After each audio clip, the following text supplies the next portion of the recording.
Good morning, ladies and gentlemen. Everybody, welcome back to another pre-market stream. Good stuff. As normal, we're going to have to wait a couple minutes for YouTube to,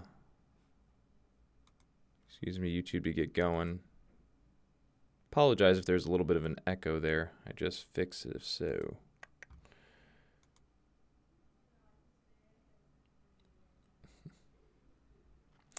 FCEL. I don't think so, but we'll take a little gander. Yeah, probably not.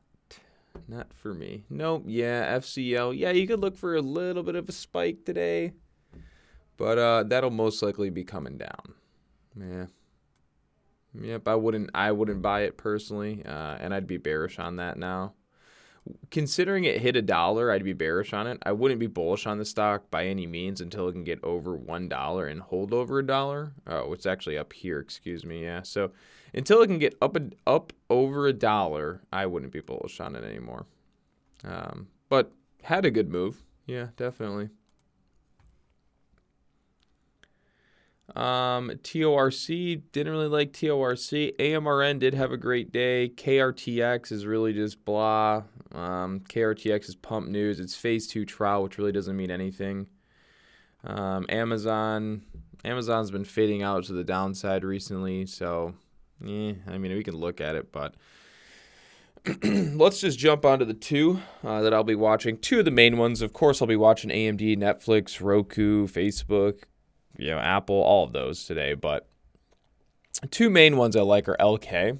I like LK because of the move it had Friday and how it traded after earnings. I love the earnings report. I read their financial report. Their financial report looked amazing. Q3 financial report guidance appears amazing. Pretty much the company's exploding right now in terms of financials and growth and everything. The stock exploded. So, whether it actually has a good trading day today or not, it doesn't really matter to me. But this big explosive move back to the all-time highs in LK should not be overlooked. The stock didn't just reverse and rip all the way back up to the all-time high because it didn't want to. No, it did, and it did it aggressively, and it did it with volume. If we look at the daily chart here, right, look at the volume, right? Big volume spikes coming in here. So there are people buying up this stock. We are again at the all-time high, so this is naturally resistance. This is the first attempt the stock has made at the all-time high since it made the all-time high. So normally it wouldn't break through today. It's possible that it does. So I'm going to follow it with optimism today that it somehow can create a bullish move. But nonetheless, we'll probably be watching this for the next couple days, a couple weeks to see if we can see any sort of good movement out of it and to see if we can get it to break up and out of the price of like $27.50. But so for now, really just on standby to watch it. Again, I want to be bullish on it for the day. Naturally, I'd want to see it stay above the 26 mark. If I were going to stay like bullish on it, like immediately out of the gates, it'd have to be above like 26, 25.90s. So if that happens, great. If it doesn't really matter. All right, next one on the list is BILI for me, which is an earnings report. Doesn't look like it today, but they did. They were up earlier looking decent. Now they don't look as good. So maybe I trade them, maybe I don't. But I wanted to watch this long bias as we kind of had this like awkward looking flag pattern starting to get up over the $17 mark. And I'm like, well, we're over this top. We could easily break out. I liked it. We'd pressed up to this price before. We have hesitated, dipped, went back over. So still going to be watching this stock long today. Right now, it's kind of giving back some of that bullish look, though, for right now. So ideally, it would be nice to see it kind of hold out over this 1687. So that was another one I was going to watch. Didn't have a lot of volume here today, but a lot of times this is kind of a decent trading day on its earnings report day. But again, we're kind of losing a little bit of the bullishness on that stock for right now.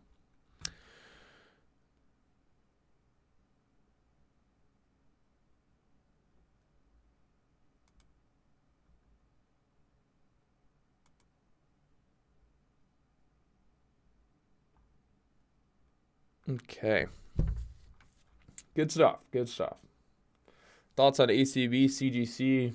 Those are just trailing down. There's really no bullish look to them, so I wouldn't really want to be buying that.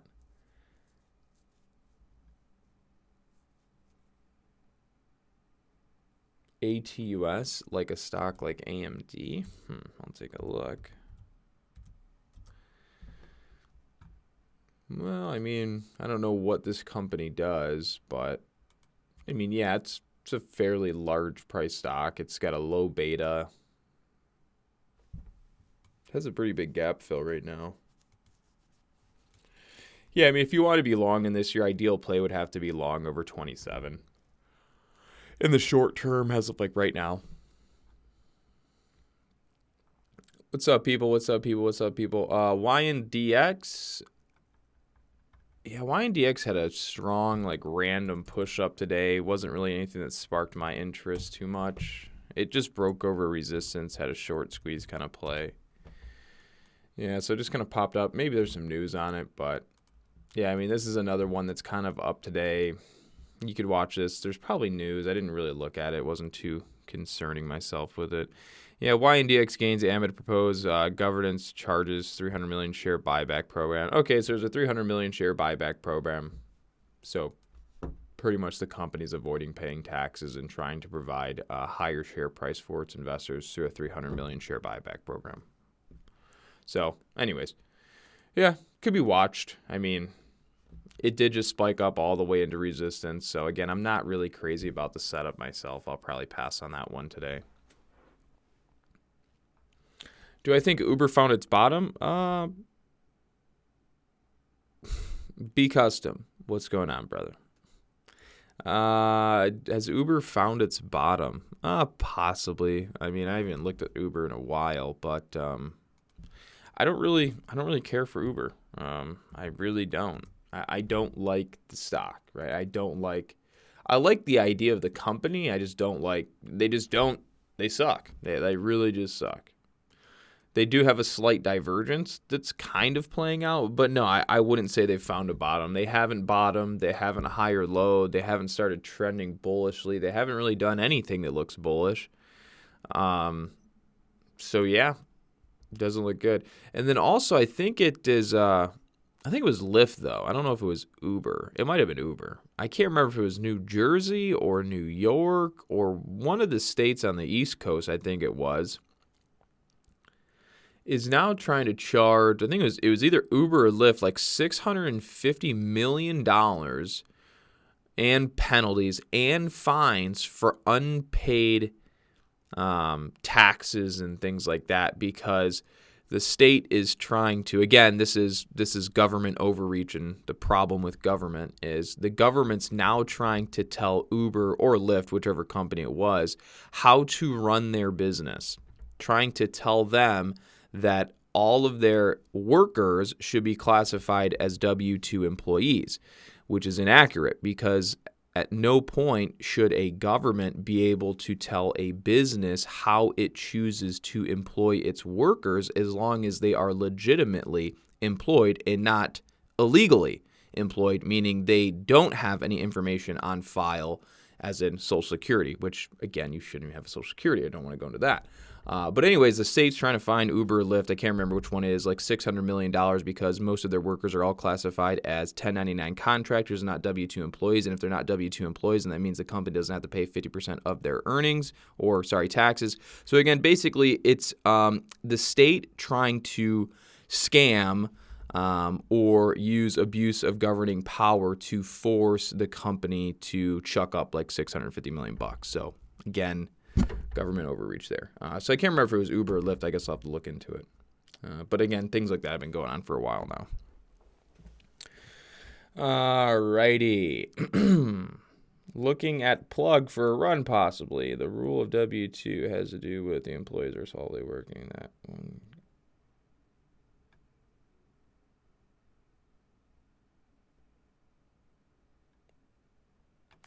Yeah, exactly. Yeah, you're right, Daniel. You're right. But those workers are not solely working for Uber. What they're doing is they're working for themselves, doing many transactions with random people. Every time they go to pick up a customer and drive them around, that's a new job that they're doing. All right. Hold on one second. ILMN. Yeah, I'll take a look at ILMN. Yeah, so we've pretty much gone over all the stocks I was going to go over. It's pretty much just BILI and LK. And then, of course, I'm just going to watch some of the big names that I normally watch. So, yeah, ILMN coming up to a short-term resistance first attempt move. I wouldn't expect this to really break up. It could, but, yeah, I would expect that the stock will most likely pull back off of about 306 right now. But that's your breakout level, is over 306, over 307. In the short term, that would be kind of your long little breakout level. But then, again, you have resistance like right here at 310, and you have more right here at this level. So your main breakout would be 315 in short term, kind of bullish movement. You could see it over 306. But, again, for me, setup there just doesn't really promise much opportunity for right now.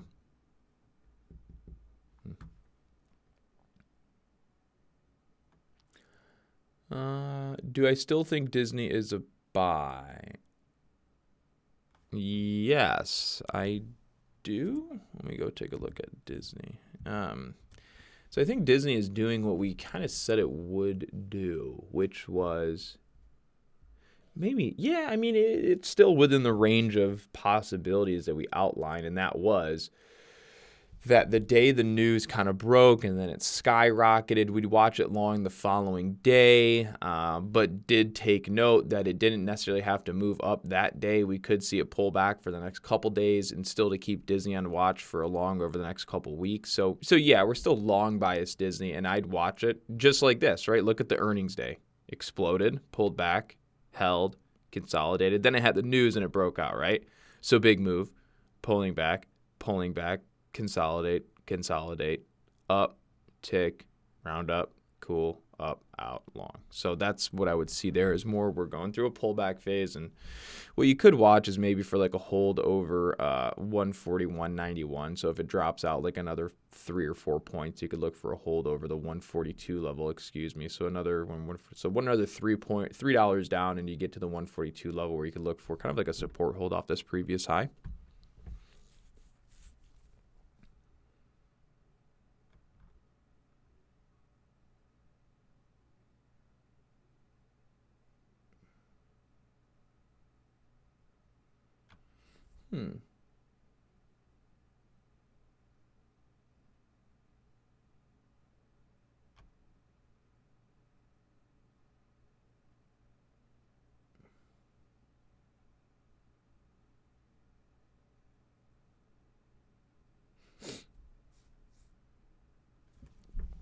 So some of the workers of Uber are not even getting minimum wage, and Uber, instead of paying the drivers more, they keep lowering their money. So yes and no.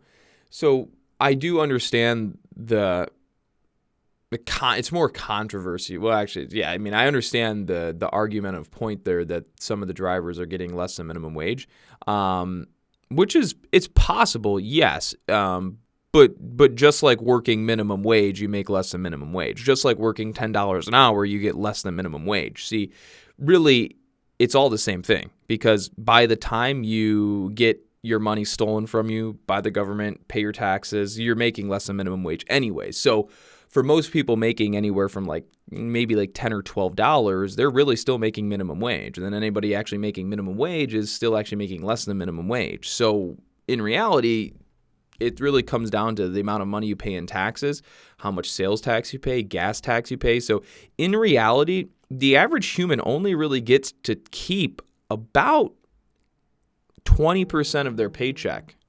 And what I mean by that is, over the course of your lifetime, just your average paycheck, how much money you pay in taxes on the paycheck. And then when you go to purchase gas, you pay tax. And then when you go to purchase food, you pay tax. And then when you have your house, you pay tax.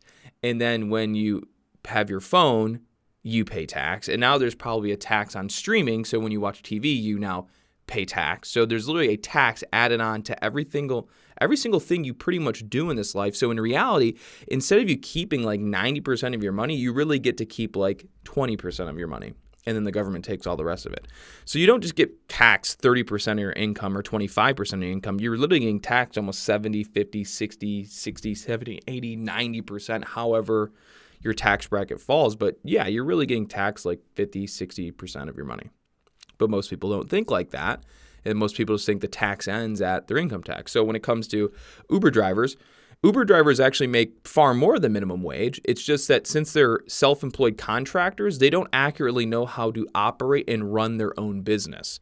If they would take the time to learn what type of job title and position they're actually taking when signing up to be a self-employed contractor working and partnering with the corporation Uber, then they would learn that they have to do their taxes a certain way to alleviate themselves from having to dish out so much money. And that right there would get them well above the minimum wage mark. But most of them don't know how to do their taxes as a self-employed contractor, which leads them into paying way more to the government than they should be paying to the government. And then, since they're a self-employed contractor and they're partnered with Uber, remember they're a partner. They're partnered with Uber. Uber charges like a 25%, maybe a 30% fee on top of the ride. So if the ride were to cost $30 total, and then Uber takes their 30% cut, the driver would then receive only $20. Granted, if there's any other fees, I don't know, but for sure, Uber takes about a 30% fee on top of the driver. So if the drive was $30, Uber takes their 30%, the guy's going to go home with, let's rephrase that. If the drive was $100, Uber takes 30%, the guy's going to go home with $70.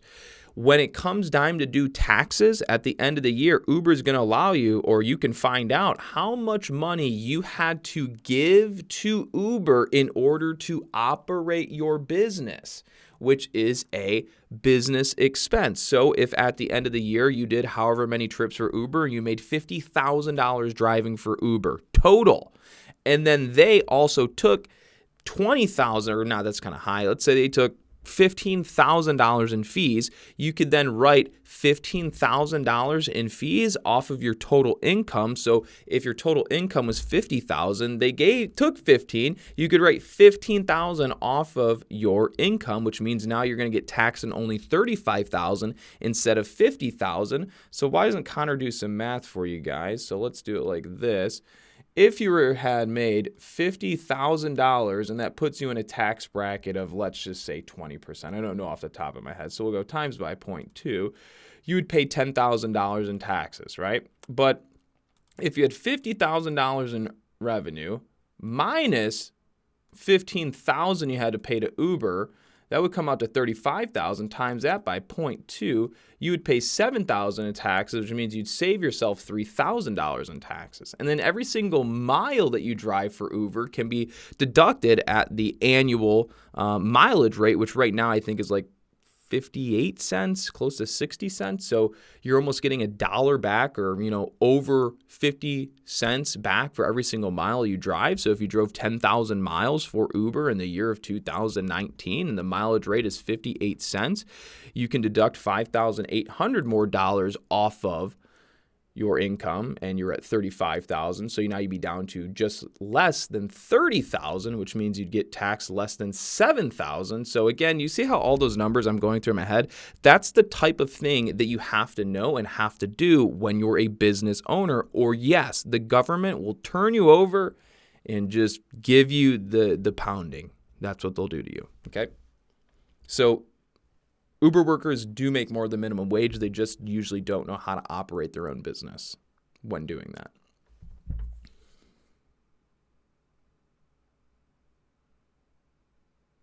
So Joseph, you're saying here that your friend does Uber and makes about $20 an hour. Tell him to, there's two things he can do. Tell him to either save every single gas receipt and every single car repair that happens to him throughout the year. There's actually two things he should do. There's really, this is how he does it, right? So I'm sorry, I'm kind of going off guard from stocks, but I love business as well, and I run a business. I've run a couple, so I love all this stuff. So for your friend that's the Uber driver that makes about $20 an hour, there's two things he can do. He can either, one, save every single receipt that he spends on gas and every single receipt for repair on his car that helps him or that he has to in order to do his job working for Uber. That's one, right? Or he can just take the standard mileage deduction rate, which is about 58 cents. So what he would do is just add up all the miles he drives working for Uber, and then he just times that by 0.58, and he can deduct that number. So at the end of the year, if he wants to go through the process of saving every single receipt and every single transaction for gas and or repairs and parts, he can do so. And if that number, after saving all those receipts and every single detailed number, if that comes out to more money than him just adding up the mileage that he drove and timesing that by 58 cents, then he would take this deduction. But if after all said and done, every single receipt that he saved still doesn't come out to more money than he spent somehow than just doing the standard deduction, then he would take the deduction. So, little tip for you today. Alrighty, sorry. Sounds like a 1%er. Do you see Boeing reaches 400? Possibly. Why are we talking about Uber? Because good stuff. We're talking about Uber because it came up. Yeah, let's talk about the haircut. No, this haircut is amazing.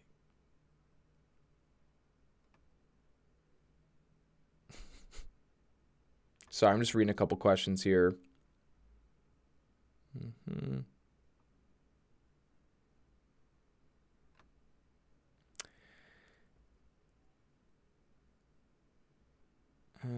I like the tangent. Could you business and I could do a stream on taxes and business. I don't know everything by any means, but I do know quite a bit because I have a passion. So whenever I hear something, want to learn something, I keep going at it until I got a really good understanding on it.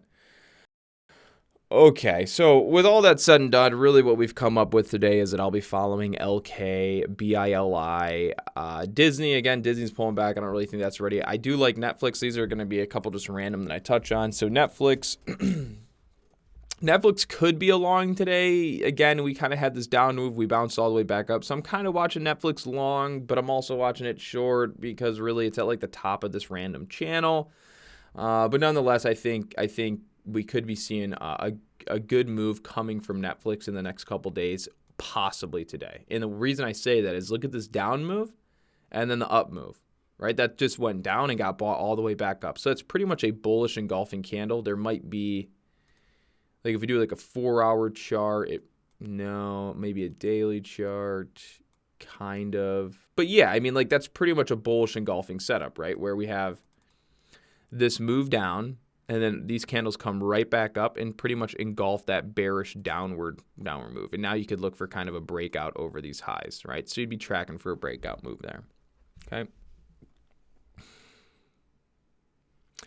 I've tried to have my accountant on here and have him discuss some things with you, but he always refuses because of his license, and he doesn't want to confuse people and give anybody information they might take inaccurately and then have them do something on their taxes they shouldn't be doing. So, it's pretty much a big whole thing so that's why he's never on. But I've tried to get him on.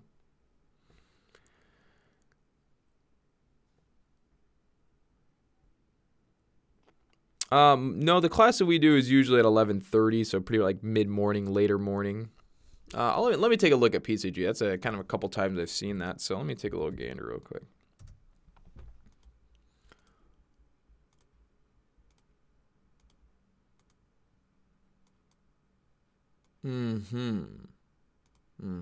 Yes. Yes, I understand now. Yeah, it actually looks pretty good. Yeah, not gonna lie. Yeah, there's big buying going in there yesterday. Held really nice, Friday. Yeah, it's nice. Yeah, it's not a bad look. It's a little awkward, sort of. But yeah, you're pretty much your go-to play is going to be a long play over 750. Pretty much it. Yeah, you look for a long over 750, and if it gets over 750, I mean, it's most likely going to, that's what I'm saying. Like if it's going to break 750, it's most likely going to go through this little top here. So don't really worry about the 757. If it breaks 750, it's probably just going to go right through that. But again, what you got to understand is this is PCG's first attempt at 750, right? 750 high, move down, boom. This is the first attempt at 750. So again, don't be surprised if it pulls back and then tomorrow goes over 750. So yeah, I like it for a move over 750.